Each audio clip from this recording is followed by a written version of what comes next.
Hello guys! So, the first sign, Leo, Aries, Sagittarius. Welcome dito sa aking channel. Kapalaran 888, Daily Tarot Reading guys. Alamin natin kung ano yung messages, vibration, gabay, energy para sa inyong lahat. Okay, expectation. First sign, Leo, Aries, Sagittarius. Sa araw na ito, first sign, may hinihintay ka. It's either nag-send ka ng email, message.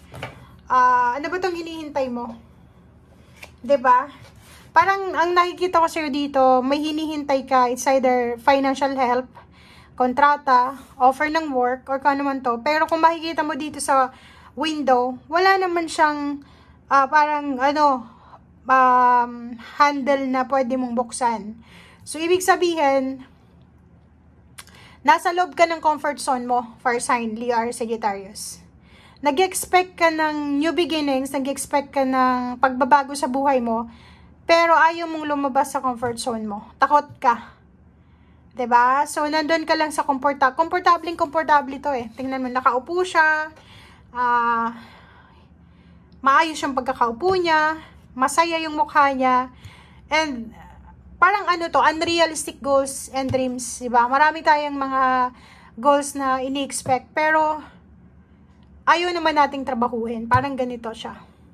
So, yun, expectation. Ang dami-dami yung expectation, guys. Siguro, ang dami yung ini-expect na mangyari sa inyo dito sa taong 2024. Ano pa ba? Okay. 3 cards. Wow. Okay. Fire sign, Leo, Aries, Sagittarius. Mag-iingat ka rin kasi posibleng ikaw ay magkakaroon ng manliligaw. May edad na siya. Okay? Or pwedeng sa araw na ito, kung ikaw ay isang babae na fire sign, Leo, Aries, Sagittarius, posibleng makatanggap ka ng isang balita. Posibleng tungkol to sa parents mo na medyo may edad na, sa lolo-lola, or kung kanino man ito na medyo alarming and medyo concerned ka sa kung ano man yan. Nakikita natin dito guys na sa araw na ito, may posibleng clarity. May balance dito, may clarity na posible, enlightenment na mangyayari sa buhay mo. And eto ay sinasabi ng barahan na ito na freedom siya. So, may promotion. If ever naghihintay ka ng promotion sa trabaho, if ever naghihintay ka ng scapegoat, yung freedom, makaalis sa sitwasyon na hindi mo na gusto, makalaya, parang ganon. Sinasabi ng baraha dito na posibleng makuha mo siya. Okay? So, kung makikita mo dito, yun yung parang ini-expect mo eh. Pwedeng nag-expect ka na this year, papabor sa akin yung universe, makukuha ko kung ano yung success na hinahanap ko. And yun na nga, sinasabi ng baraha dito na yung mga concerns natin sa buhay ay posibleng magkaroon ng liwanag, ng balanse. Like kung ikaw ay may magulang na may karamdaman, sakit, magulang, grandparents, family, friends, posibleng malalaman nyo sa araw na ito kung ano yung tamang gamot or kung saan siya pwedeng gumaling or kung ano pa man.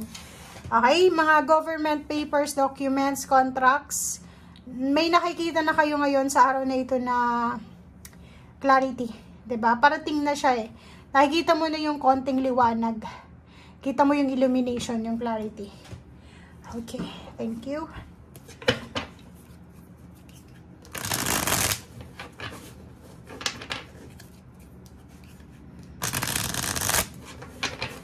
Lalo yung mga nag-a-apply ng trabaho dito, naghihintay ng offer, freelancer ka or businessman, kikita mo na yung yung dulo.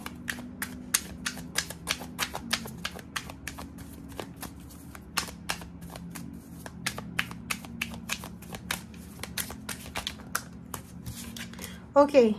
Queen of Swords. Wow. So, yun. Ang kailangan mo sa araw na ito is focus. Ibigay mo yung sobrang focus dito sa kung ano man to na gusto mong puntahan sa buhay. Kasi kung makikita mo to, 'di ba? Parang nangangapa ka dati sa dilim eh. For several months siguro or 2023, half ng 2023, siguro starting August until now, medyo nangangapa ka siguro sa dilim, lalo na sa usaping pera kasi pera to eh. But siguro today, medyo may liwanag, nakikita mo yung konting liwanag, nakikita mo yung hope. Punong-puno ka ng motivation. So, yun ang posibleng focus mo ngayon, yung mga bagong ideas, bagong solusyon, answers sa mga pinagdaanan mo ng 2023. Diba? So, possible, may iba sa inyo dyan na sobrang motivated, passionate, excited sa ano man itong plano nyo. May iba sa inyo na may gusto kayong i-launch na business, and sobra yung excitement nyo. Hindi nyo pa nga nilo-launch pero excited na kayo. Nararamdaman nyo kasi na ito yung magdadala sa inyo ng success. Ito yung magdadala sa inyo ng freedom, financial. Oh, ganun pa rin, no? Tingnan mo. Iisa pa rin yung message nila, pathway, hermit, and high priestess. Ganun pa rin. Sinasabi ng baraha sa'yo dito na makikita mo na yung katahimikan.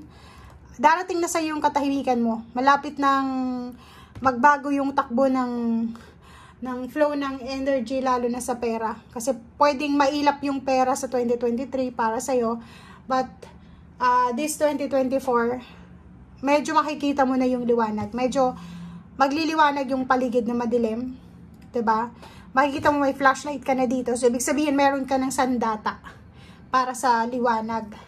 And yung liwanag na sinasabi is dala-dala mo siya. So, high priestess, nasa iyo din. Nasa iyo daw yung solusyon kung paano magliliwanag yung buhay mo.